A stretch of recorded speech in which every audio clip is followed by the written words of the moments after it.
The views and opinions expressed in the Golden Boot podcast are those of the speaker and do not necessarily reflect the views or positions of the Golden Boot podcast as a whole. Y'all ready to get rolling? Quiet on the set.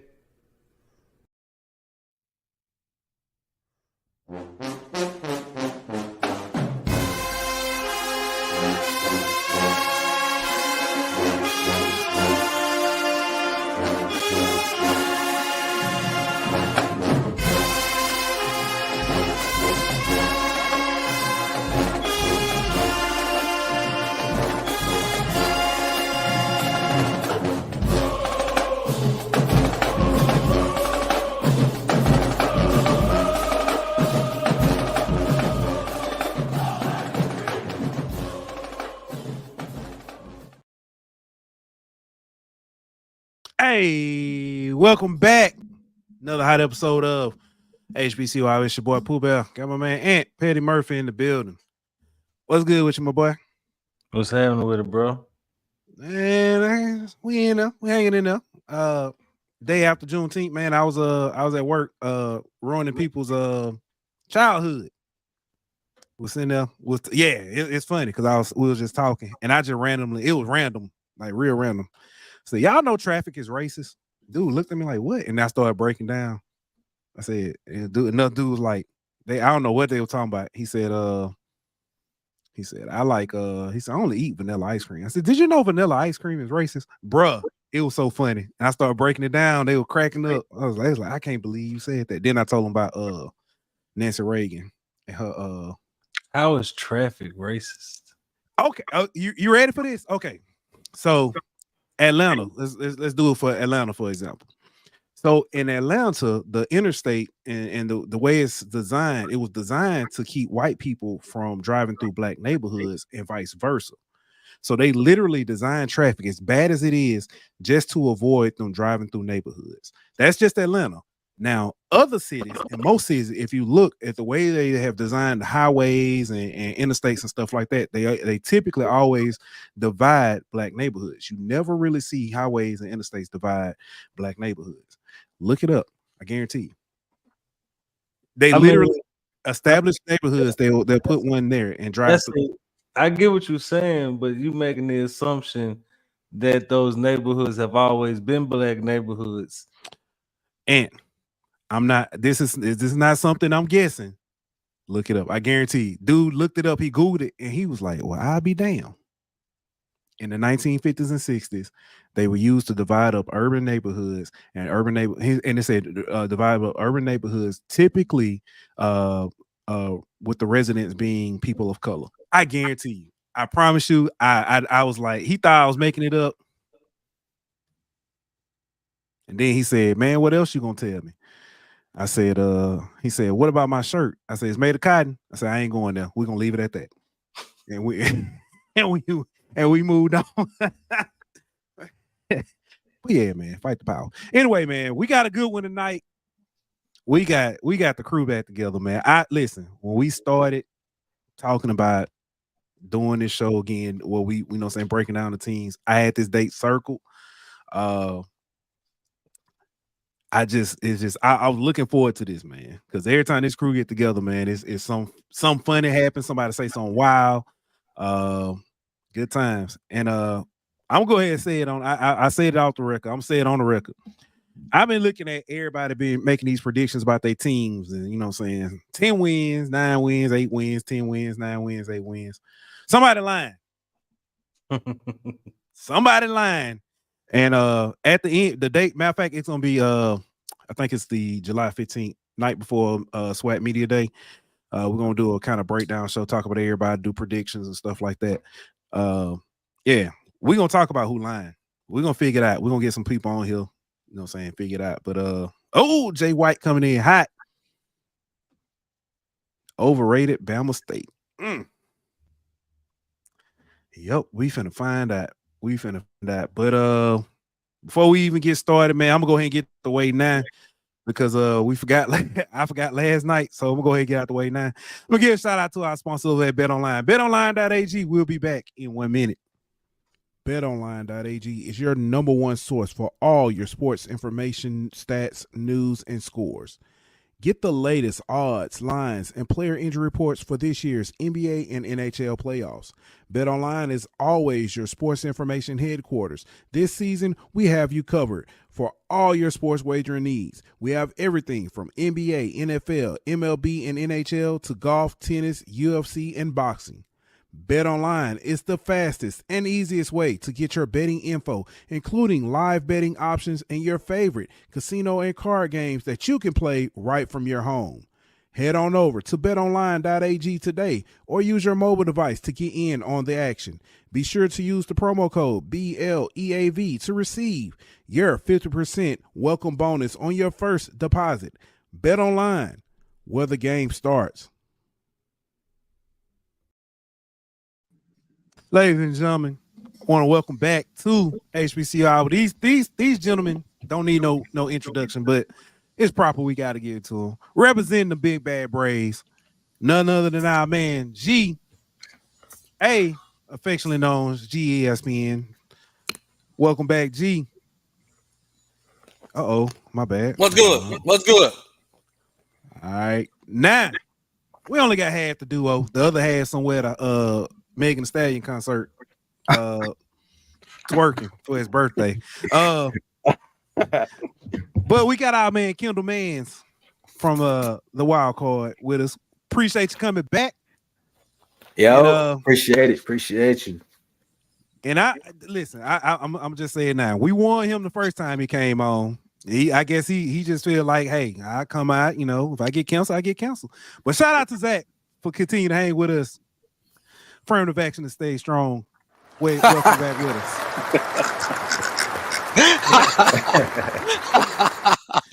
Well, you starting already.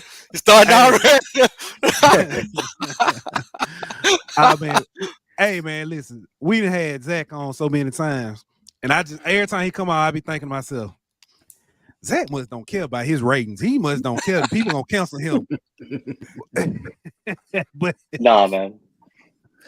Well, nah, Zach good peoples, man. I always appreciate having him. G, same thing, man. I remember we first seen at the SWAC media day. Mm-hmm. Man, you was over there finding out who ain't come and getting their chicken. Eating all their chicken. And our man Kendall. I told you before the show, you're gonna have to hold it down for the hot take. Khalil A. Smith ain't here. Happy birthday to my boy. Yeah, man. Happy birthday to the man. Happy birthday to him. Yes, sir.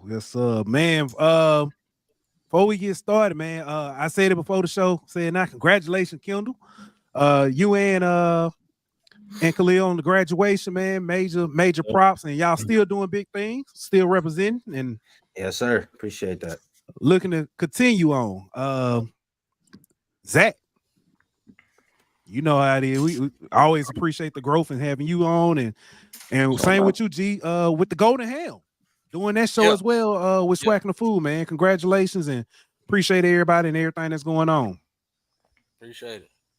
All right, now we're gonna have to get started. We're gonna have to who gonna start line first? Who gonna tell us they team going? You know what? I'll put it to you like this.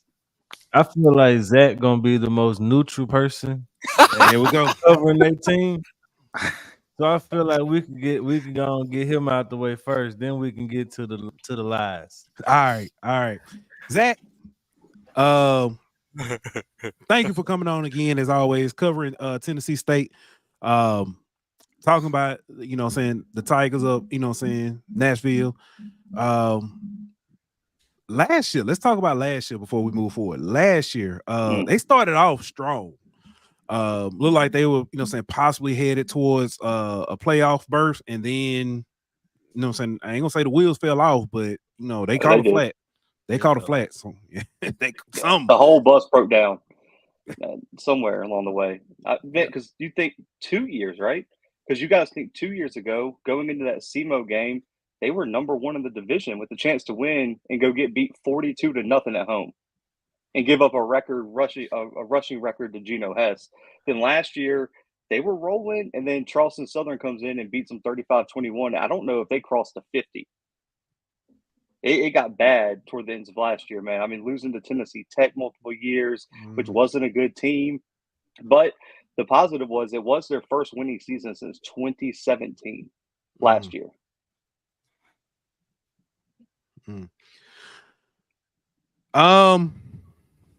What do they? Because I know they lost a couple players and stuff.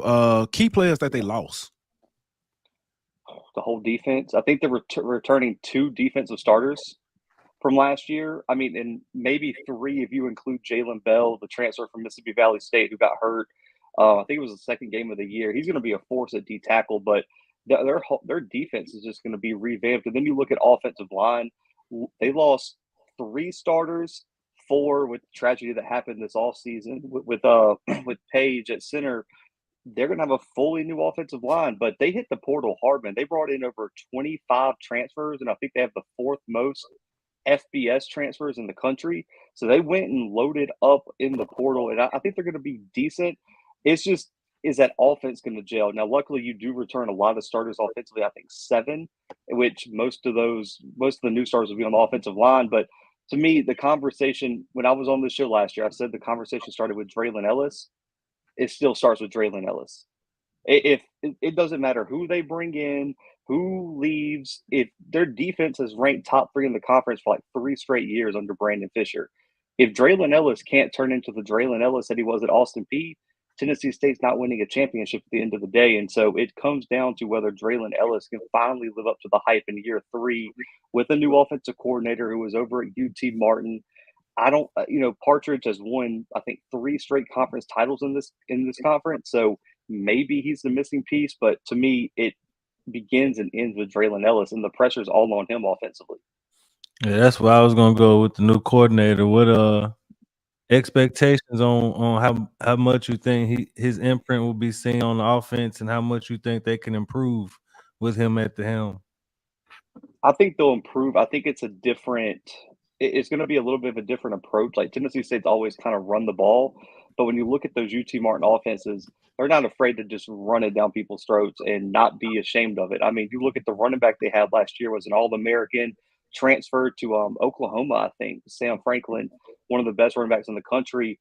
You look at their running back room, it's loaded. The question with his scheme, though, is he going to have the offensive lineman to block for him? Because you got Jordan Gant, who was a freshman All-American last year. I think he had 510 touchdowns last year. Pretty good for a freshman.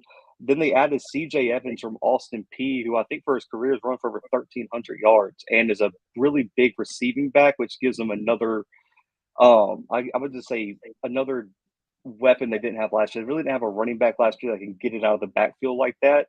And I do think their wide receiving core is experienced, but I just don't know if they have that elite playmaker. Like when you look at some of the elite teams around HBCU football, you can point to a guy on the outside and it's like, that's who I can look for when things break down. I don't know if Draylon Ellis necessarily has that guy yet. Now, Dayron Johnson has a lot of potential, but if he's going to be that guy, he has to take a huge step forward. And they also added a kid from Tennessee Tech, Geauxlden. He's probably the breakout player offensively if I had to guess at that wide receiver spot. But they got 4 guys that played over probably 400 snaps last year. So wide receiving core is loaded, but look for the rushing attack to be the identity of the team. Yeah, as far as I know we talked a little bit about, having a new offensive coordinator.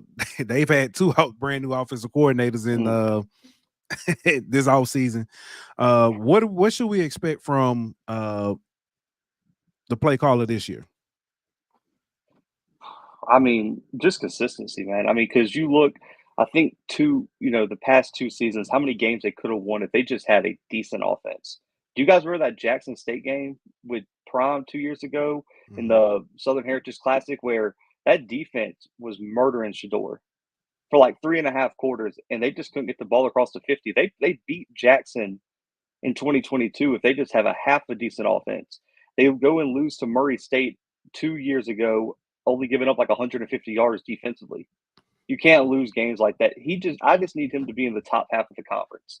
If you can rank somewhere that 3 to 4 range and Brandon Fisher just does what he does with that defense, I think Tennessee State's going to be just fine, man. I need Travis Parker just to get this offense to average ability.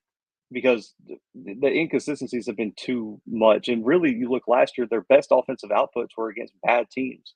The Lincolns, the Norfolk States, who else you want to throw in? The UAPBs.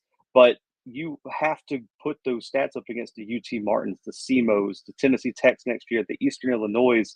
Can they do it against elite defenses? I don't know yet. I see. Man, was it Jones Sean 1 said Eric George, stay tuned, and he also said wide receiver from JUCO at Tennessee State, stay tuned. So. Yeah, and Eric's Eddie's son. He was a freshman All-American last year. He was actually Terrell Allen's backup at that edge spot. They moved him inside for a few games. I expect him to be the full-time starter at edge. I think he's got so much potential, man. Because you got a returning starting D tackle. Jalen Bell's the second D tackle. You got Eric at one edge, and they added a guy named Keandre Booker from SEMO who had 20 tackles for loss at SEMO, has like 30, 40 games of experience. Those two guys are your edge rushers. Your last question for me is linebacker. They lost a lot of talent at linebacker. You look at Monroe Beard, you look at James Green. Who are they going to bring in at linebacker? And that's my biggest question mark defensively, because I do think they had some young talent in the secondary that just really hasn't had the chance to shine yet. And if it can all come together, man, this could be a special season for Tennessee State.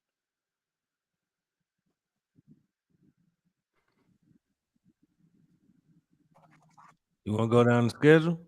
Yeah, hold on. Yeah, we can go down schedule. Before we do get there, I want to ask this. Last year was said to be a make or break year for Eddie George. I think he cracked. I don't know if he's necessarily, make or break. But he did show improvement. Did that buy him some time, or is it more or less people still kind of might be time to move on? Man, this is such a tough question, because I don't think Tennessee State's in the same position that some of the other schools in the FCS or even like the MEAC and SWAC are. I don't think it's like I don't think it's a Connell Manor situation. I don't think it's even the situation at Southern, where if you don't win in 2 years, they're going to end up firing you. But I do think it's one of those things where, like, if you got a bomb to your chest, you clip the wrong cord this year, that clock is going to be speeding up real, real fast. And they haven't won a conference championship, guys, since 1999. I was like 2 with the last time they won a conference title. So I don't even know where the bar is set expectation-wise. Yeah, I just think you got to be in playoff contention, right? Because if you get to the last week in November, man, and you're like one win away from making the playoffs or winning the conference title, at least you set yourself up for next year. But if it's a thing where they go into late October, like that Howard game or right after that Howard game, and they end up losing and getting straight out of conference contention, lose like 4 of the last 5 or whatever, man, next year, I don't know what the conversation surrounding this program is going to be. This might not be a make or break year, but the pressure is definitely on Eddie to win something, man, because this team's been too talented to go home with nothing for the past 3 years. Yeah. Shout out to our good people, you know what I'm saying? Simple. Appreciate the super chat. But it's funny, I gotta check this comment out. Erica says they lost the whole defense, and y'all think y'all finna come to DC and beat us? It's been a lot of back and forth in that chat, so it's gonna be interesting. Let's see what you think those at. Let's look at this schedule. All right. They open up with Mississippi Valley State. Yeah, that's a win. I mean, I don't even know if I got to explain that one. No. Anybody else have that as a loss? Nah. I ain't saying nothing in the Valley. I'm never believing in Valley again. I don't care. They can get Jerry Rice and Willie Titan back. I'm not doing. They not breaking my heart. Nope. Oh man. Next up, man. We can just skip this one. It's going to be a bloodbath. They're not beating North Dakota State in Fargo. Yeah, I don't see. Hey, hold on. No, you got North Dakota State gonna be coming off a loss to Dion and them at the. They might not. They might not. I know. I'm just messing around. No, and to be fair, it actually might be worse for them if they are, because North Dakota State thinks they're going to win that game. Good point. Go get beat. Good point. Tennessee State's going to come in there like A&T did a few years ago and get 40 put on them in the first half. Yeah, that's a good point. Yeah. First of all, shout out to Tennessee State for even playing this game. We know some schools duck that. Southern Heritage Classic, UAPB. Yeah, that's a win. I don't have any faith in UAPB. All right. Tennessee Tech at Tennessee Okay. Tech. I'll say this. I won't go too far into this. Ain't really an FCS show. I know Tennessee Tech has a new head coach. I think they're going to be sneakily good next year. They have a lot of talent coming back. So these are like we did record predictions last week on them, and this was one of my 50-50 games. I think there's 2 on the schedule. Yeah. This is a 50-50 game. I got like a high and low for Tennessee State. If they lose this game, you're looking at a worst case scenario. But if you win, you're right back into that conference championship. But right now, look, I'm going to give them a loss here as of right now, though. All right. Charleston Southern. That's a win. Charleston Southern's not going to be very good next year. They lost a lot. Now, I like their head coach over there, but last year, Tennessee State dominated that game and lost just because their offense was atrocious. I think they're going to be a lot better this year offensively. So I like Tennessee State over Charleston Southern. All right. Lindenwood. That's a win. As a team still transitioning from D2, I think they've beaten like 2 D1 teams since their transition. Okay. Eastern Illinois. That's a loss. That's probably the second best team in the conference. They went 8-3 last year. Were one of the first 4 teams out. They returned, I think, 18 starters from that team too, and including a quarterback, arguably the best cornerback in the conference. So yeah, that's a loss right there. All right. Then you got Howard. I got them beating Howard. Ooh. Okay. All right. UT Martin. That's a loss. I think UT Martin's the favorite again. I was a little bit down on them until they released. I got the updated roster from them. Mm-hmm. Man, they're going to be loaded again. That's my pick to win the Big South OVC next year is UT Martin, returning quarterback, arguably the best wide receiving core in the conference with Trevante Rucker, who was at Jackson State under Prime. He's probably their second best wide receiver over there. Arguably got the most experienced secondary and linebacking core. I think that's an L to UT Martin. All right. Western Illinois. That's a win. I don't know if Western Illinois has won. I don't think Western Illinois has won a game in 2 years now. So if they lose that game, Eddie might be out of there. Yeah. Gardner-Webb, which was a big upset last year. It's not going to be a big upset this year. Gardner-Webb returns 1 starter from last year's team because when their coach left, their whole team left. I think they added 40 transfers this offseason. I don't even know what to expect from them, but that's never good. So I think Tennessee State gets Gardner-Webb. All right. And Southeast Missouri, SEMO. And this was the other toss-up game for me, the 50-50 game. If they win this game, you're sitting there at 4 losses, so you're 8-4, potentially in that large bid for the playoffs, depending on how the bubble shakes out. Probably don't get in, but at least you're in the conversation. If you lose that game, it's a different thing. I'm going to give them the win there. SEMO does return Paxton DeLorean, a really good quarterback, has major questions at wide receiver and running back, but they do have a really, really solid secondary and linebacking core. But I'm going to give Tennessee State the win at home there for SEMO. Yeah. So, 8-4. Benny says, that's the wrong one. Says 8-4 ceiling, 6-6 at worst. That was mine. Yeah. 8-4, probably the ceiling. I would say 9-3 if you would have to catch SEMO, probably would be your best chance there. God, that's still tough though. I think 9-3 would be everything went right for this team. But I think somewhere between 8-4 to 6-6 is probably 6-6 is worst case. 8-4, 7-5 would be probably where I would put them this year. All right. Something else I've kind of asked everybody. Success for Tennessee State, look, not necessarily wins and losses, but success for Tennessee State is or looks like just being competitive in all the conference games. There's been too many times over the past few years where they were the more talented team going into the game and just got the doors blown off of them. 42-0 to SEMO, shut out by Murray State, who was winless at the time. Look competitive. The only game that you should not even look like you belong on the field is North Dakota State. And if you can make that one look respectable for a quarter, that would be great. They're not going to win that game, but just look like you belong there. All the other games should be winnable for them. There's like, you look at the schedule, North Dakota State's the money game per se. All the rest, you should have a chance to win. So if you're in contention at the end of the year, that's really all you can ask for. And I think best case for them is you make a run for the conference title. You have to make a run eventually. This might be the year that they could do it.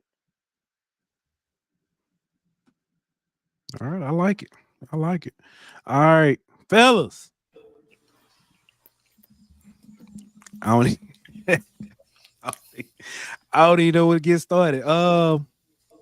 This is I guess we can kind of bounce around. G, what's up?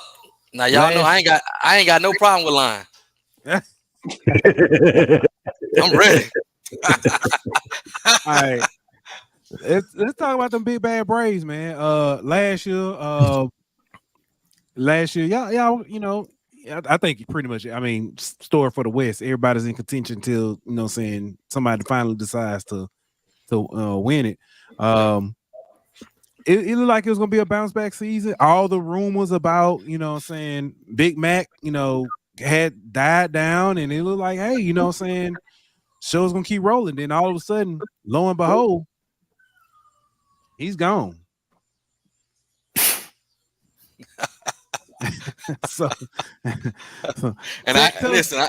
I ain't mad about it. I love the direction we going in. I love the way the program going right now, the energy around the program. We got a young guy in the program that all the kids ready to go to practice. I tell them all the time, we don't have hostages no more. We have volunteers. They be itching to do stuff. You know what I'm saying? They ain't like, oh, you know, no complaining. I was getting so many complaints from parents and players. Why we got, man, they love playing for this guy, and so I'm excited. I love the direction we going in. I understand that and I respect that. But at the same time, we know what Mac was as a head coach. He was proven, you know what I mean? And what expectations does said guy have coming in following? I think he got big expectations because a lot of people that you know, we got older alums that, you know, they're looking at it like, you know, Fred won, and y'all celebrating Cedric Thomas being here, and Cedric Thomas hadn't won. So he looking at it like he better come in and win, G. You're doing all this talking, but he better come in and win. And I think he understands that. And a lot of people don't understand. He did a lot of the legwork behind the scenes. He did a lot of the legwork. He did a lot of bridging that gap where Fred, see, we started to fall off after 2020 when the transfer portal took off, NIL took off, because Fred is an old school coach. So Cedric Thomas bridged that gap for us. He's the one that can relate to the players. When everything going bad, he the one getting the players all together. You know what I'm saying? So I think he's positive, but he got some big shoes to fill. But I think he up for the challenge. Yeah. Rumble in the Jungle said Mac was proven he won't be successful as Pred, in my opinion. I disagree, but you know, yeah, I can understand that take. You know, I can understand that take. Fred was a really good coach for us. Did a really good job. I think the era change messed Fred up. I think football and college football in 2019 is totally different from college football in 2024. There's two totally different things. Fred was good in that era, but we were building kids from freshmen up to seniors. We wasn't hitting too many transfers. Now we got to go recruit these transfers. Now we got to have a coach that's more relatable to these players. Fred ain't relatable. Good coach, but he's somebody you want to send your freshman to. You know what I'm saying? He gonna be with this coach 4 years. Fred is that coach. But when we got to go in here and get these 2-year kids that don't want to hear the same thing these high school kids want to hear, they want to hear a coach that can be relatable to them. And that's where Cedric Thomas wins over Fred. You know what I'm saying? I like it. Adrian said, "Tell him." Adrian.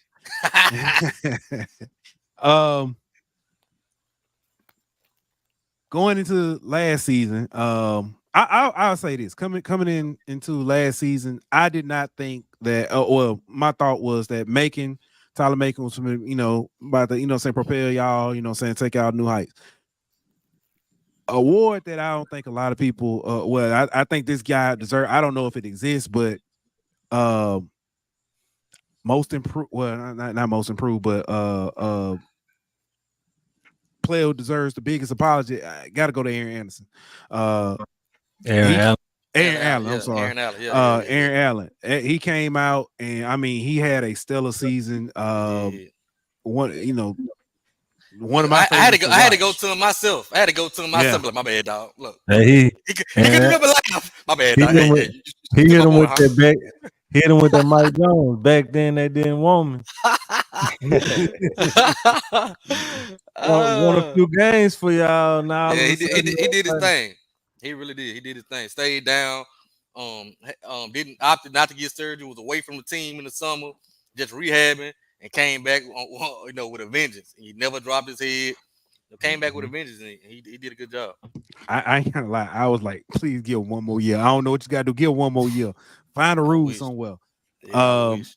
But Yeah. now, you know what I'm saying? Go ahead, Ant. I was gonna say, obviously the quarterback play was kind of suspect at times. Then Aaron came in and kind of righted the ship. But the big part of the offense was obviously Jarvion. How do you replace that? And what do you expect the offense to look like this year? You got to replace him by committee. You replace a player like that by committee. And I think we got some really, really good running backs. Jacorian Sewell broke out last year towards the end of the year. He broke out. And I think also helping that running is fixing that line up front. See, because Jarvion Howard was really good, but he had the offensive line in front of him was a little shaky. You know what I'm saying? So I think we really went in on fixing that offensive line in front of him to get the backs behind them, make it easy on them. But we got some really good backs. 2 FBS transfers in the backfield, plus Jacorian Sewell. So I'm excited about Sewell. I think Sewell is gonna be the name. That's gonna be the guy. He wore 28 for us last year. He broke out. So he's gonna be the guy. And I think just being able to have a more balanced offense gonna help him as well. See, because until Aaron Allen broke out, people were just loading the box. He got all them rushing yards. People were really just loading the block. I think we kind of overran the Purple Rhino, as I like to call him, Agent Zero. I think we kind of overran him, kind of beat his body up toward the second year. He wasn't the same Jarvion. So I think just being able to their offense be more innovative under Jermaine Gills, I think that'll help us out a lot. Yeah. We're running read option with a quarterback who can't run. You know what I'm saying? So the defense, you know what I'm saying? They like we know Aaron. We like Aaron, but we know he ain't gonna keep the ball. Come on now. Yeah. We know he ain't gonna keep it. You know, so we can key off on your running back. You know what I'm saying? Yeah. Say we was gonna bounce around. So Kendall, I think I already apologized. Eddie Robinson broke out last year. He shocked some people. He made some decisions that really changed the trajectory of Alabama State. Yeah, he made the decision. He benched D. Davis. Yeah. I mean, let's just be real about it, bro. That was what everybody was wondering. Was he gonna have? Was he gonna be political about it, or was he gonna win football games? That was the question. Was he gonna have the balls to go in there and bench the Auburn transfer? When he ain't good, and he did, and it paid off for him. I mean, I'm not gonna lie to you and say it didn't, because obviously you saw the results. I think when I had an issue with benching Dede at the time, I felt like the time was kind of awkward. I didn't think it suited either guy, especially since they still played a two quarterback system, for the first couple of games that Dame was starting. So it kind of felt a little off for both players, I think. And I think both players looked out of rhythm when they got in the game. So but I mean, yeah, that's a tough decision to make. I think that changed the season for them ultimately. I do agree. And I think it's interesting because neither one of them is on the team no more. So it's kind of like, it's just a one season sample. But yeah, I think the fact that he's making decisions like that, especially, at the time that he's making them, I think that shows his growth as a coach. 100%. Yeah. I'll say another thing that I felt like limited to you guys was play calling. But it was kind of hard for me to tell. Was it the play call? Was the play calling being called that way due to the quarterback at the helm, or was it just this is how I call my plays? But it's hard to argue against when you see another quarterback come in and have some success, and see the team kind of move the ball a little bit more. I saw Alabama State come out one day and one game and they're gonna air it out. I saw Alabama State come out and they're gonna run you over. So this year, we know you got a new quarterback. Mm-hmm. You got a new offensive coordinator. What is the identity of the offense? That's a tough question. I think right now, you know, from the outside looking in, because obviously, you know, I haven't really been, you know, at the practices and things like that. But I think Andrew gives you a stability at that quarterback position that you haven't had in a while. I mean, shoot, I was at State for 4 years. They had about 6-7 quarterbacks while I was there, you know, just in rotation. So I think Andrew, you know, prayerfully he stays healthy. I think he gives you a lot more stability than any of the other quarterbacks that you've had. I also think that he has a little bit better, I'll say, mechanics when it comes to his throwing, and I also think he has a little bit better accuracy as well.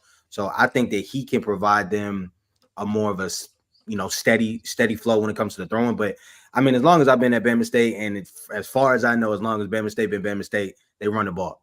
I think Coach Robinson is still adamant about running the ball. And, you know, I think it's going to be interesting to see, because last year, you know, with Jawan Howe and that running back group, I don't think they lived up to expectations. I think a lot of people, especially Coach Robinson, he talked about Jawan early on in the season. You know, he felt like he didn't give him the carries and stuff that he needed the year before.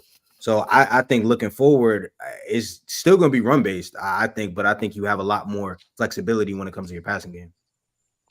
Yeah, we know the last few years the defense has kind of been what's led their team and been the calling card for their team. Do you expect the defense to still be kind of the leader of the team, or do you expect it to be more balanced this year with the changes y'all got on offense? I mean, the defensive player in me wants to say the defense. I mean, because I haven't seen a Alabama State University defense that hasn't been good. You know, for as long as I've been watching them, they've been good. They've been solid. They've been the backbone of the team. I think it's going to be tough, because I think they're losing more this time than they've lost in the past. Last year, we were talking about losing Arshad Davis and Keenan Isaac. This time, we're talking about losing Bubba Adams and Mickey Victor. And I think Bubba by himself I think he's the biggest loss of the whole team, personally. That's a dude that I think deserved to win DPOY at least one time. I think he definitely had a case for 2. But you know, Bubba Adams was a one of a kind. I don't think you easily replace that. And I think the defense is going to show, but like we were talking about as far as Alcorn with running back by committee, I think it's going to be, you know, linebacker by committee. I mean, they have guys on that team. They just got Rico Dozier. I think he's going to be a big help. They got young guys that can step up, I believe. So, you know, Grant DeGraffenreid, you know, Marcus Cunningham, you know, they have certain guys that have done this, that have been on this team already. So I think that they can plug the hole. I don't know if you're going to match the production, obviously, but I think they have guys that can plug the hole. They also lost a lot on the secondary side of things too, though. You know, Kale Jackson, Adrian Maddox, Chauncey Moore. You know, those guys were in rotation for them every game. So I think, you know, the funny part about it is they lose a cornerback to the NFL draft or something like that every year. 2 years ago, it was Keenan Isaac. A year ago, it was Mickey Victor. And now you got James Burgess coming up. And, you know, by all intents and purposes, I think that he can step up in that CB1 role and lead these guys as far as the secondary is concerned. Plus, they got some transfers as well that I think can help them out too. All right, we got a question in the chat, and I want to ask actually both of you guys. But I'm gonna start because this was aimed at you, Kendall. Question is from Hitman 1887. What's the biggest game for Bama State? It got to be fam. It got to be fam for homecoming. I mean, I think when the schedule came out and people saw that we had fam, or they had fam, I think that was okay. Like, this is the same. It's kind of the same story. You know, a year before that, they had Jackson State for homecoming. They lost that game. I'm still a firm believer that you got to beat Jackson State and fam in order for you to win a SWAC championship, or in order for you to go to the SWAC championship and win the East. So I think it's that fam game. You know, you owe them one. That's a team that you haven't beat. And I think that's the team that you got to beat, regardless of what happened with them and their whole coaching situation and their players. Ultimately, fam is still the defending champions. So you got to go and beat them, and they coming to you. Yeah. G, same question for Alcorn. And ain't gonna like this one. And ain't gonna like this one. But we gotta go to the hole and get a dub. We ain't won the hole. We ain't won the hole since about 05. You know, and just for the moxie of our team, just to get it off our back. Every time we go to the hole, we forget how to play football. Every time we go to the hole, we play like we played against Texas Southern. I'm telling you, every time we go, I leave hot, mad, saying I ain't never coming back.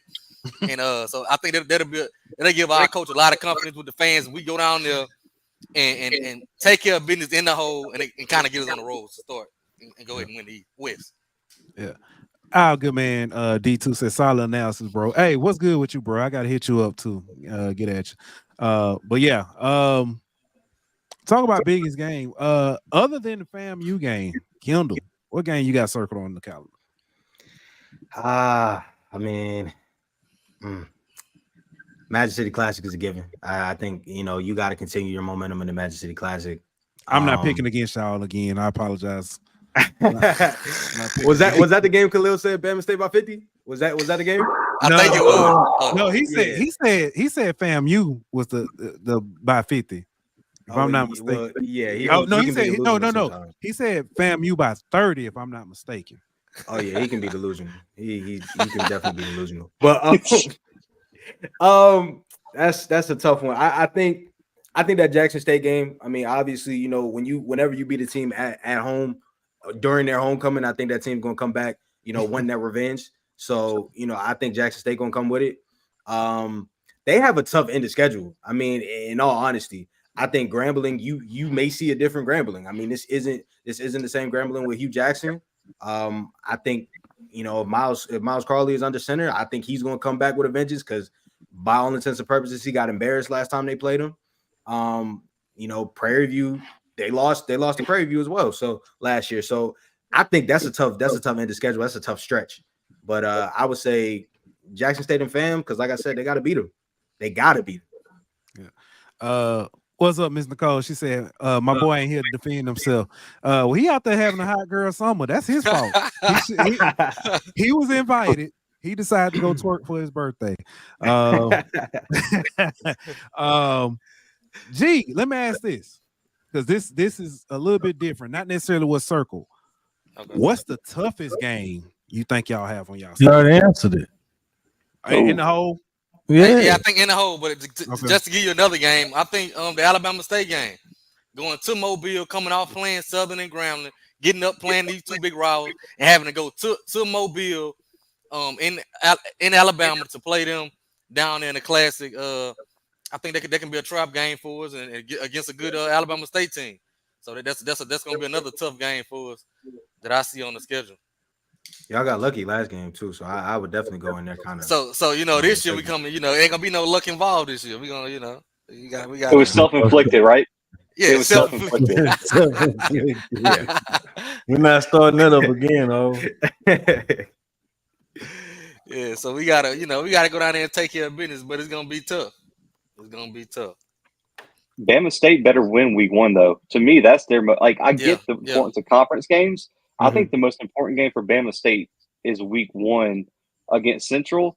If you lose that game, man, the hype train is going to have the e-brake pulled on it because then you got to go to Samford, who's a solid SoCon team that can easily beat you.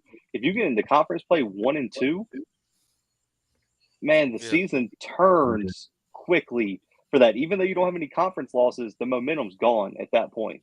And so I think Bama State's got to win that week 1 matchup against Central, and I don't think that's going to be an easy win. Yeah, I mean, I don't think so either. I definitely agree with you. Going into conference play 1 and 2 is a hard thing to do. I do think that some of their harder teams are on the back end. So if you do get that Bethune-Cookman game, and then that FAM game is a toss up, I think Valley is a given, and then you go into the Magic City Classic. Hopefully 500, and then you kind of go from there. But you can't lose too many games if you're trying to win the East, because who knows what FAM is going to do. So I definitely agree with that. Yeah. I want to ask this, both y'all. What's a name we not talking about? What's who is somebody on your team? Because for instance, okay, so Ken, let me ask this. we talked about the losses of Bubba. We talked about the loss of, Victor, Adrian Maddox. Nobody really said much about the loss of Keyshawn. Yeah, that's the big one. That's the big one. I mean, I think that's your outside of Bubba, that's your most important player that you're losing. Obviously, I've said it multiple times. I think he was the best wide receiver in the SWAC last year. Bar none. There's a reason why he transferred and went to where he went to, and got the offers that he did. But I think Tyree Saunders, I think he has a possibility of stepping into that number one role. I think that he showed once he gets the ball, he can put on the points. He can do what you need him to do. The wide receiving core, I mean, me and Khalil have been saying this for years. The wide receiving core is one of the deepest, parts of this Alabama State team. But I think now, without having a bona fide number one, I think that these guys get an opportunity to show that. You got Jalen Jones, you got AJ Harrell. I think those three guys can really get into those wide receiver roles. And I mean, like I said, I think Tyree Saunders leading them. That speed kills. He has the speed. He proved that in his games. And when you get him the ball, I think that makes a difference. So I think Tyree Saunders is definitely one of those guys. For Alcorn, I say Devin Dawson, a defensive tackle. He was a 4-year starter for us. Man, listen, I almost cried. I got the call a couple days before it hit the internet.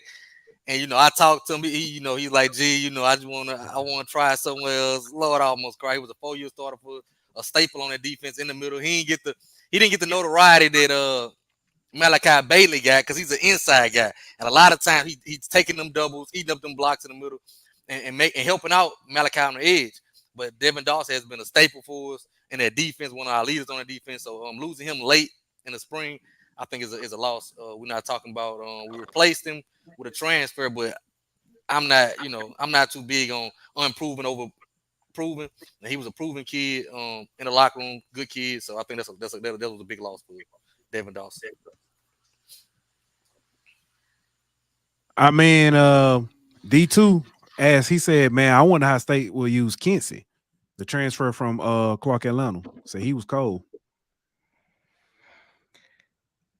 That's one of the dudes I don't know too much about, so I'm not going to try to speak too much about him. But I will say I think the talent wise, I think this team is so wide open. As far as missing so many guys that you depended on for a long time. I think if you get put in your situation and you can prove that you know what you're doing and you can contribute to wins. I mean, I can't see no reason why they wouldn't let him do what he do. VT Wyatt says, so according to y'all, Bama State about to battle for third with BCU and Andy May. I ain't say all that.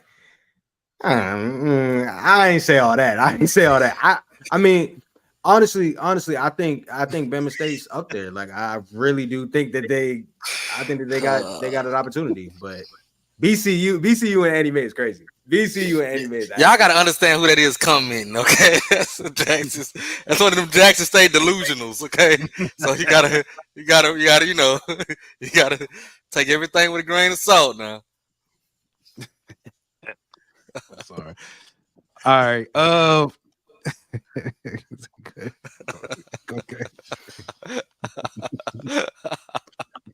Shout out to Vic. Anime is crazy though. That's crazy.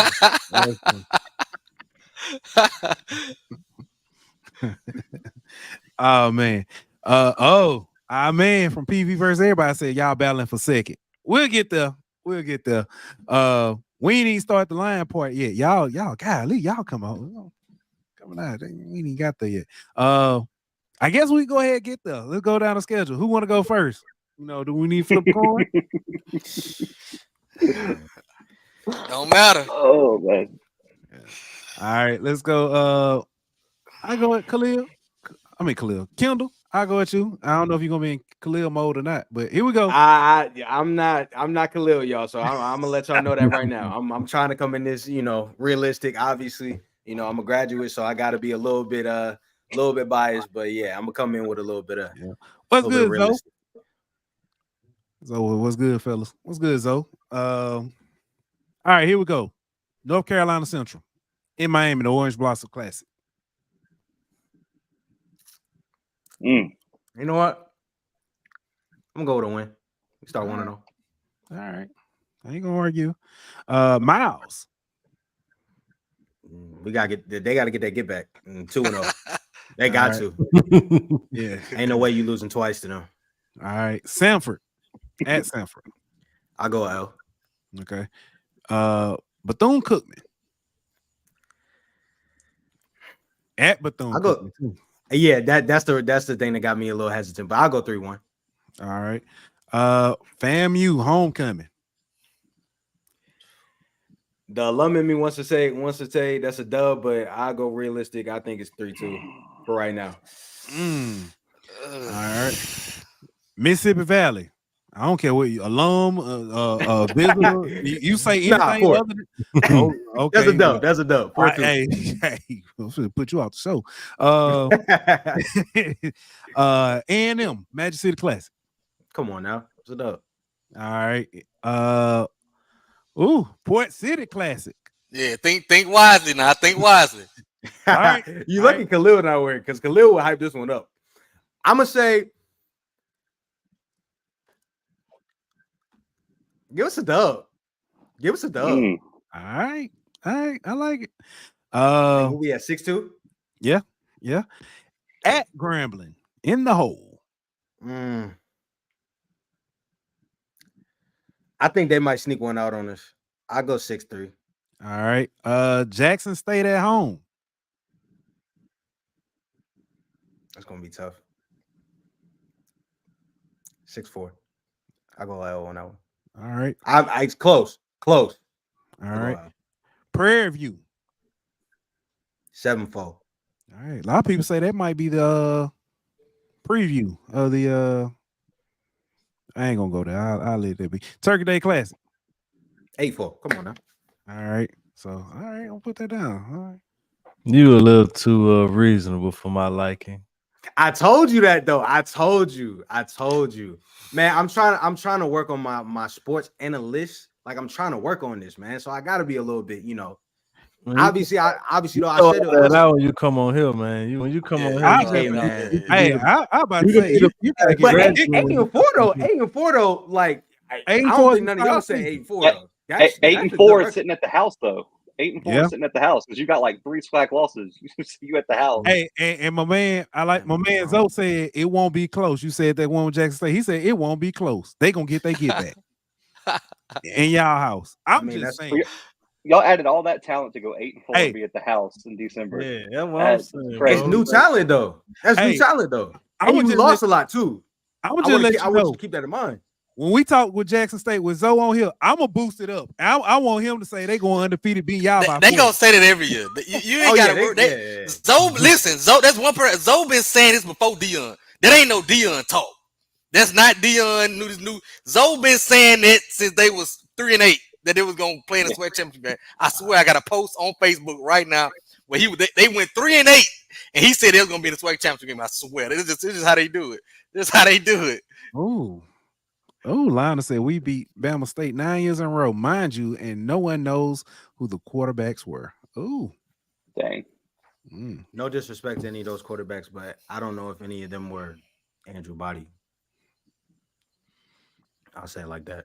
I just talked about the 6 or 7 guys we've had. I do got a question about that though. Are you concerned about him being able to stay healthy for a full season? I ain't never thought about that. I mean, I think anytime a guy is coming off of a season-ending injury, I think that is a concern. But I think that one of the things that he's benefiting from that Aditi didn't benefit from, a Dame didn't have, he's having a full training camp, a full summer, all of that stuff with ASU. And I think for all intents and purposes, I'm pretty sure his linemen, like, they actually like the dude. So, I mean, I think having a group that you grow with early on, I think that changes things. And I think Andrew Body has proven that he's already a leader, just by the stuff that I've seen him do. So, I mean, I think they're going to ride for him. So, I think they're going to keep him safe, personally. Makes sense. I'm trying trying to pull this back up because there was Jared Lott said PV beat Body too. So, but did they beat them with ASU though? It's different. It's a difference. Bama State Body is different from Texas Southern Body. Mark my words. That's the type of stuff I need you to do more early in the show. I had to get warmed up. My fault. Where is God? Tell Kendall. I mean Khalil. He can't now take no more hot girl summers off. He needs to be here and talking stuff because he would have had y'all undefeated. Yeah, Yo, that's what I'm saying. Yeah. When you sent the invite a month ago, right? Yeah. He know when his birthday is. That's what I was saying, bro. You knew about this for a month. He might just now saying this. He might not knew Megan Thee Stallion was gonna be close to him. No. I'm just I just want to say I'm joking. I don't know if he had a Megan Thee Stallion concert, but I can see him there just going crazy. Going crazy for his birthday. Did y'all hear about the strip club story? No. Oh man, y'all missed the story. I heard about it. Boy, the funniest thing ever. Yeah, man. He having a good summer. I'll say it like that. He having a good summer. Hey, he say he out here with Glorilla and Sexy. Oh man. All right, G, you ready? I know you're gonna lie. I know you're gonna lie to us. Here we go. Just skip to the end. 12-0. All right. UAB. That's an L. Vanderbilt. Yeah, let's go ahead and get to the good stuff. Edward Waters. Oh, that's a dub. That's a big dub. I got us. That's a 60 piece. 60 piece. Yeah, we're gonna put up 60. We ain't put up 60 in a couple years. They're gonna be 60 piece all flat, lemon pepper. Gonna be a 60 piece introducing Cedric Thomas. It's gonna be a good 60 piece. Yep. All right. McNeese. That's another dub. I think we got that number. They're rebuilding, got a lot of new players coming in, but I think we'll be able to take care of them. All right. Valley. Dub. Homecoming against Pine Bluff. Dub. Easy. All right. To the hole. Hey, I think we get off the snide this year. I ain't got Grambling. I ain't really too high on Grambling. I'm high on the time they bring it, but I think they bring it in kind of late. So I think that's gonna hurt them. So I think we can go down there and get a dub. And I think our players will be prepared. I think we're gonna go out there and be prepared this year. A lot of time we come out slow and just lethargical. And I think playing for this coach, it ain't gonna happen. So I think we'll be prepared. We go down there and beat them. Get off the snide. Crawley for 300. Not gonna happen. All right. 300. Unless we up by a lot and he starts slinging it around late or something. Oh like that. yeah, what I'm saying? 300. 2 tuds. All right. Y'all just gonna get a tent and stay in Louisiana Southern. Yeah. Oh, that's another deal. They put us on a homecoming. So we got 2 homecomings. Because we got Southern homecoming, and the following week is our homecoming. So that's our first homecoming. And that's our first. I don't have Southern winning about 3 games this year. So and one of them won't be against us. So yeah, we're gonna go down there and we're gonna go down there and do them bad. See, the game against Grambling gonna be a close game. We ain't gonna do Grambling bad in the hole. But what we gonna do at our first homecoming in Baton Rouge, gonna open up some eyes. We're gonna get real disrespectful. We ain't gonna kneel at the end, we're gonna throw it to the end zone. I told my head coach, don't kneel it at the end of the game, play action and throw it to the end zone. We're gonna play action, throw it to the end zone at the end of the game. Yeah, I want to get disrespectful in Baton Rouge. I like it. All right, Alabama State. I got it as an L. I think that's a trap game for us. Don't go to clapping. Listen, don't start celebrating. Listen, I got that as a trap game for us just because coming off these 2 emotional, high, big time games, Grambling Southern back to back like that, having to go to Alabama. Yeah, you see how he doing all of this talking just to say it's gonna be an L? You see what I mean? I'm just saying. I gotta give us one. I gotta give us one. I gotta give us one, though, right? I gotta give us one. Why we doing all this emotional game? Yeah, this and that. Hey, yeah, we gonna be, and we ain't gonna take them. That's gonna be the team we overlook. We ain't going down here taking them. You know what I'm saying? We gonna overlook them. It's just Alabama State. You know what I'm saying? That's it. And I think that's gonna bite us in the butt because we always overlook little teams like that. You know what I'm saying? So he said little team. Yeah, we almost beat y'all last year. What are you talking about? We overlooked y'all. It took y'all overtime to beat us. Look, we overlooked y'all. I hate when we overlook the little teams like that. We really got to get better. We really got to get better. Overlooking little team. Okay. Yeah. Texas Southern. Oh, payback. Oh, payback. We got 40 on them. Yeah, we're gonna put 40 on them. Payback. All right. Prairie View. That's gonna be a good one. This is a toss-up game, but I'm gonna give it to us because I'm a big bad Braden. I'm biased, so I'm gonna give it to us. We play pretty good when we go to Texas, so I got us going down there and get a dub. We return a lot on defense, and I think it's gonna help us out towards the end of the year. So I got us going down and take care of business. And Jackson State. Come on. Them folks struggled to beat us when they had NFL players on the roster. They had Hall of Fame DC. Now they got a 17-year-old DC. They DC is 17 years old, no experience. Good guy, that's my guy. And so I can say this. He's 17-year-old, no experience. Nobody hold his hand on that sideline. He got to come to the reservation and play a coach that taught him everything he knows. Ain't gonna happen. You know what I'm saying? So we gonna know what he coming with.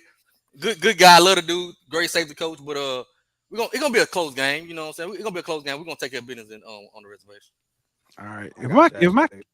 If my tally is correct, it's 9-3. Now, I like the way that's what we should have been last year.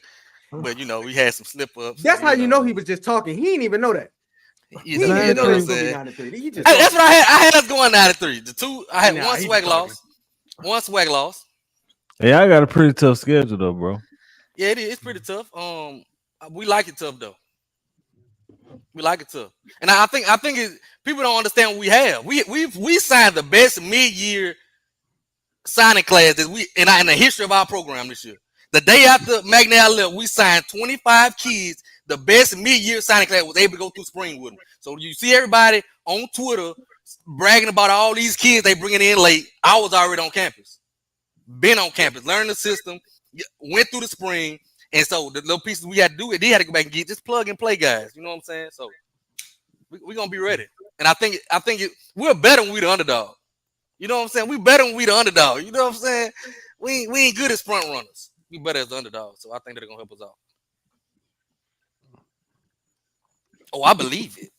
Oh, I believe it. Oh, I believe it. I believe it. You lose the Bama State Grambling. People, come on now. We ain't doing all that now. I like that prediction. I don't. I hate it. Okay. I hate it. All right, Tori, chill out. Let's keep this thing. Let's keep this thing good now. I got us shocking some folks. All right. So Kendall gave a very humble 8 wins. G, you said 9 wins. I think Zach was most realistic. Yeah. I think Kendall might be lying on the wrong side. A thing. And G, I don't know if you lying or not. I might have did a little line. Okay, I always, you gotta sprinkle a little line there. You know what I'm saying? And every truth is a little lie. You know, I gotta sprinkle a little line there. You know what I'm saying? Yeah.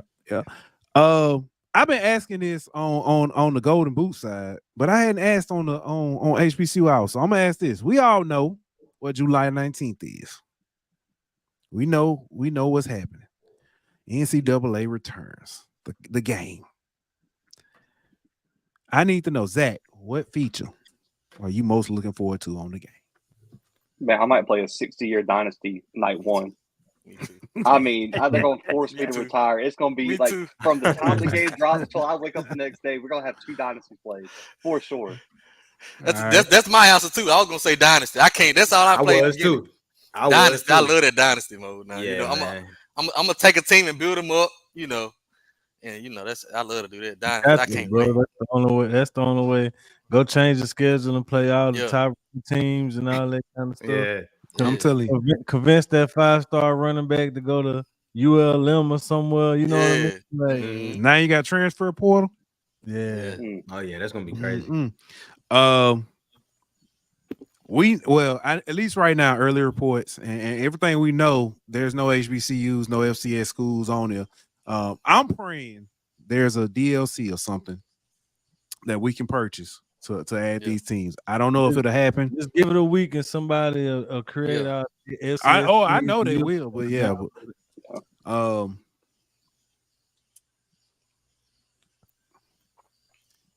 if you could add one feature,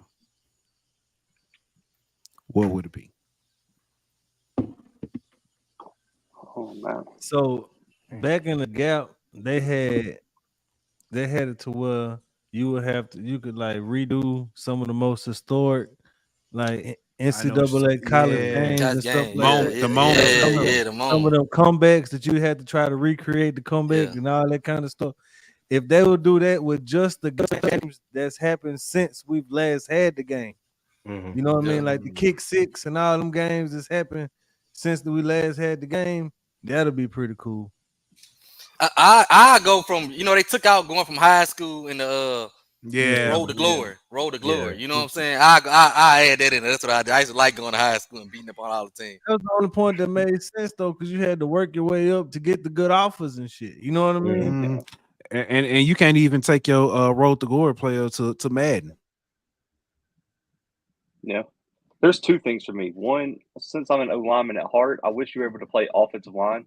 That's another thing. And like Road to Glory. I know it'd be boring for the average person, but for me, bro, I would be pancaking everybody up and down the field, blindside blocks. I would have a blast. The other thing is, it was never in the NCAA football games. Did you guys ever play the NCAA like March Madness games? Yeah. Like being able to change what TV station you play on, like all this out. You could play with CBS, you could play with ESPN, you could play the NCAA neutral one. I wish we had we could play a game on Fox, NBC, ESPN, ABC. You got to pick your broadcasters, all that. That'd be dope. Yeah, I think the Road to Glory thing. I mean, that's the excitement of it. I think going from high school to the pros. Ultimately going into Madden. I think that's probably my biggest thing because like that journey, it made it that much more sweet. So I would say that one for me. Yeah, I'm with Blue though. I wish we had more options of positions that you could pick from the Glory. You know what I mean? Like I used to always pick like a linebacker, a safety, or somebody like that. But they don't give you that many options on defense. You know what I mean? Like, and you can't go be a DN. Like they need to give you more options. Yeah. I can see Mac over there though, working his way up to the second level and shit. You know what I mean? Trying to get to that backer. And shit. Be playing realistic as hell for no reason. It'd be so boring for the average person to watch. Yeah. Oh man. Looking forward to the game, man. I'm looking forward to the season. We was talking about it before the show. I don't know. It seems like the older I get, the more excited I get in the off season. I'm definitely looking forward to, the MEAC Swac'n challenge. Somebody said it, and I don't know, but it might be a possibility. We might see a Swac'n sweep of the MEAC. I hope so. We need one. I hope so. Yeah, I would like to see it. I would like to see it. What? I mean, because so I don't think Blue feeling that one. Blue like not at all. You got the Orange Blossom, which is Orange Blossom and of course Celebration Bowl, but FAMU Norfolk State, I ain't. So you think Bama State beating Central? That's what it sounds like. I think he got Central over Bama State. Yeah. I'm leaning toward Central's D line is going to be so good next year, especially the interior. I think that defense is going to be solid. I think that's a 50-50 game. The game I'm thinking of, and you guys wanted hot takes on the show, South Carolina State FAMU is not going to be an easy win week 1 for FAM. I think they're going to be sleeping in that one. You're going to be getting the rings coming, and then you give Chindis and that coaching staff all that film from week 0 to watch, and you have no idea what South Carolina State's going to look like. And then the other thing is the Celebration Bowl. You just don't know. I mean, to me, there could be a terrible matchup. Like I don't want to pick out a program, but if PV goes and they get a matchup like Morgan or someone, I'm not picking PV to go win anything. So I I think that'd be tough, but this is the best year to do it because you've had some bad matchups like SWAC versus MEAC out of conference wise. Past few years, they just weren't good matchups at all. Just for clarity here, and then I'm gonna come back to that, Zach. Charles said you could take creative players to Madden, just no existing player can cross over. Okay. I get, That's fair. Yeah, that's fair. I want to ask this because we talked to the MEAC guys. Josh gave an elegant explanation. The whole hoopla, and I know Zach, you did, since talked about it on your show. The whole hoopla about moving the Celebration Bowl up and the SWAC, gotta, they ain't gonna have no time off, and the MEAC got a advantage and all this kind of stuff. They need to move the game, move the Bayou Classic, move Turkey Day. Zach, I know you had a good take on it. What's your thoughts? I mean, listen, neither one of the last two things you mentioned are happening. So you're not moving the Bayou Classic. You're not moving the Turkey Day Classic. Right. And the SWAC championship makes way too much money for the SWAC and the school. So, I think Dr. Cavill was one that made the point. The SWAC championship is the whole reason that the SWAC has a bigger payout than some Group of 5 conferences to its members. So you can't move it. And at the end of the day, the argument against the playoffs and other things are we don't make any money. Well, if that's the case, make your money and don't complain about anything. Yeah. Because at the end of the day, if they wouldn't have moved it and the TV ratings would have came back, let's just be honest, guys. If LSU was playing Ohio State on the same time as the Celebration Bowl in one of those first round playoff games, the TV viewership would be atrocious. And then everyone would be complaining about how ESPN doesn't like the Celebration Bowl and doesn't care, and they left it on that weekend. We should move it up. We should move it back.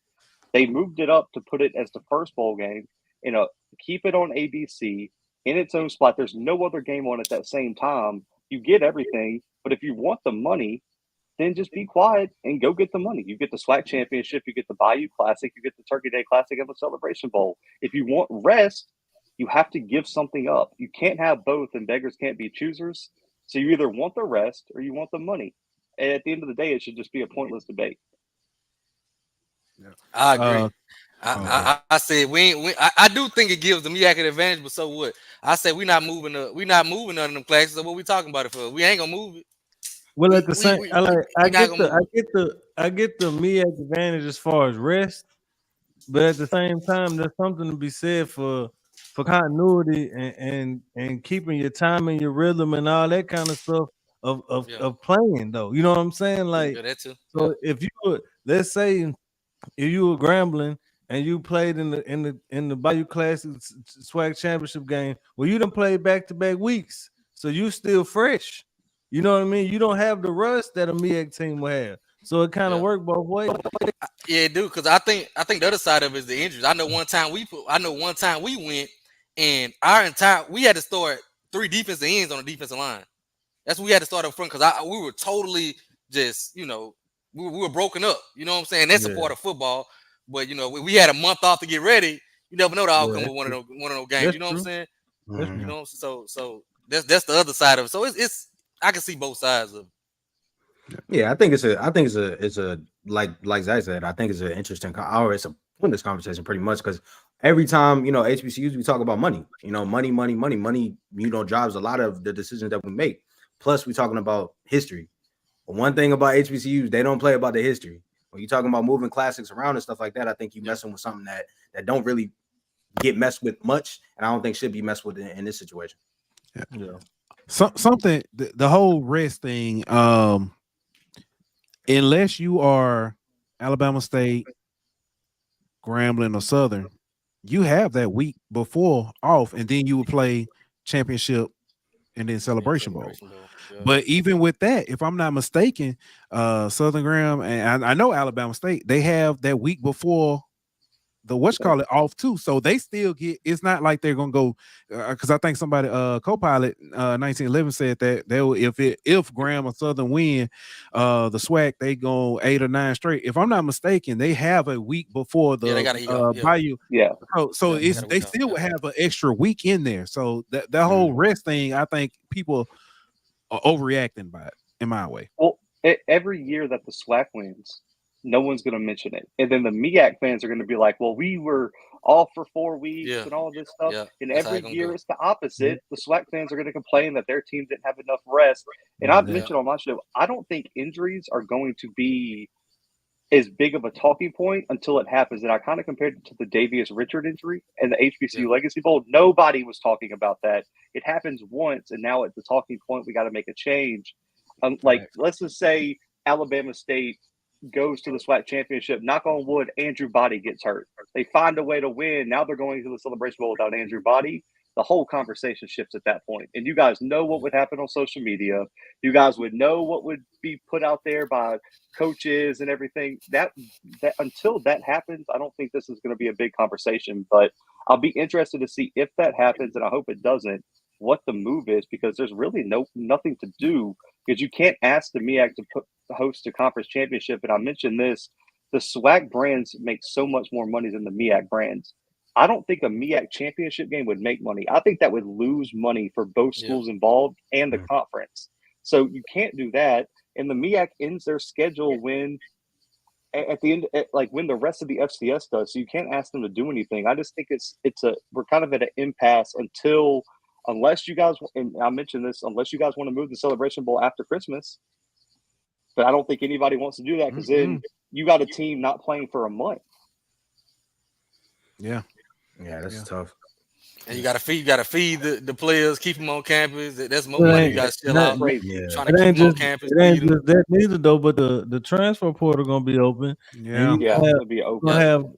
You're gonna have coaching staff trying to go get transfer guys and go out there recruiting. Yeah, that's gonna be a mess. That's not even worth it. On your team, you're gonna have players on your team leaving the transfer portal. You know what I mean? And the game ain't even happened yet. Yeah, that's not worth it at all. I will say this about the game. Something I know Josh mentioned it in chat. It's on the same day as the Army Navy game, and I think it's Army Navy game. I think Heisman Trophy is that day, and then there's the Camellia Bowl. Camilla Bowl. It's like in Montgomery. Montgomery, yeah. And he said, people be itching to watch, another football game, nobody, and I thought about it. And if you think about it, Army Navy game goes off. Now you like, oh man, here, or saying, oh, we got Celebration Bowl today. I get that's some football to get to watch, Oh, not just Army Navy. Oh, then we got another bowl game after that. I think this is good. I think this is a good thing. Ratings might go up. Yeah, agreed. And I mean, if you think about, you can go, Zach. Oh no, go ahead, man. When you think about, in 2021, when there wasn't anybody else playing football, like that's a perfect example of how HBCUs can get that exposure. True. I think that works to our advantage more than it hurts us, honestly. Yeah. And there's no NFL. That's the biggest thing, because the NFL doesn't start playing Saturday games till the next week. Because that's what hurt the ratings this year, is that there was an NFL game on what, NFL Network? It was I can tell you exactly who it was. It was Cleveland it was either Cleveland or Pittsburgh versus Bengals. And NFL, it doesn't matter. They could put that NFL game on the most obscure channel ever, and it's outdoing anything on TV. Yeah. The NFL dominates TV ratings. And there could be two last place teams playing, and it's still gonna have good ratings. Amazon TV, it don't matter. Yeah, you can put that thing on Peacock, and it's still gonna have. It don't matter. Yeah, we've seen, how many people have bought Amazon Prime and Peacock just to watch games. So, agreed, man. I still have Peacock because of that playoff game. That's the only reason I have it. I just forgot to cancel my subscription. Me too. I got Peacock because I'm waiting for Bel Air new season. Yeah, me too. I got Bel Air and football. It was Bel Air. I had it. Pretty much. Yeah. So, all right, man. Listen, man, as always, appreciate y'all coming through. Before y'all go, man, Zach, tell the people where they can find you. Yeah, man, you can find me, the Blue Blood Coach Fred. Also FCS Football Central, my guy G, or Gerald from Draft HBCU doing a bunch of scouting reports, positional rankings. My guy Timothy doing great work over there. si.com/college/FCS. But man, that's where you can find me, man. Appreciate y'all having me again. Hey, no problem. No problem. Our good man, G. What's up? You can find me at Swac'n the Fool everywhere. Swac'n the Fool on Twitter, Facebook, anywhere. Just stand outside, screen Swac'n the Fool. I might pop up. Boof. You know what I'm saying? I'm just here to represent the big bad Braves. We the biggest, the baddest, and the brave. Check out 1871collective.com. In the IL the right way. All right. And our man Kendall. Hey man, everybody, y'all can check us out. Me and my partner in crime, Khalil Stewart. You can check us out at Wildcard2k, Wildcard Podcast on YouTube. We talk about HBCU sports, we talk about pro sports, and we talk about real life stuff. We talk about a whole lot of stuff. It's a lot of great content. And hey, if you thought I was a little conservative, Khalil's the complete opposite. So you get a nice little combination. So make sure that y'all check us out. Donate to the Cash App, join the family, and hey, let's have some fun. Yeah, you came in here like Mitt Romney, and Khalil gonna come out like Sarah Palin. Yeah, man. I mean, that's a dynamic. Hey, I'm proud of y'all too, bro. Y'all represent for the younger HBCU. You know what I'm saying? Your alum just got your degree, man. I'm proud of y'all. Keep representing for all of HBCUs, doing it the right way. Representing, doing big things, bro. So I'm proud of y'all. Yes, sir. Appreciate it. Yes, sir. All right, ladies and gentlemen, we'll be back on Monday. We got the other half of the Magic City Classic, got Alabama A&M, and we'll be talking to Valley. Now I'm gonna say, I'm be honest. If Valley come on here and say they get 6-7 wins, we know who lying in. Cut it off. but we're gonna have them on because they I'm telling Valley gonna catch somebody sleeping. They might catch two teams sleeping this year. I say that every year and they embarrass me. I'm not saying this year. I had some faith in them last year. I don't know about them this year. I don't know. That what's the dude? Williams. I can't think of the quarterback. Yeah, the quarterback. The big boy. Yeah, we're gonna see though. But like I said, we'll be back on Monday. Appreciate everybody for tuning in. Do us a favor, like, share, subscribe. Tell somebody about it. Tell your baby mama about it.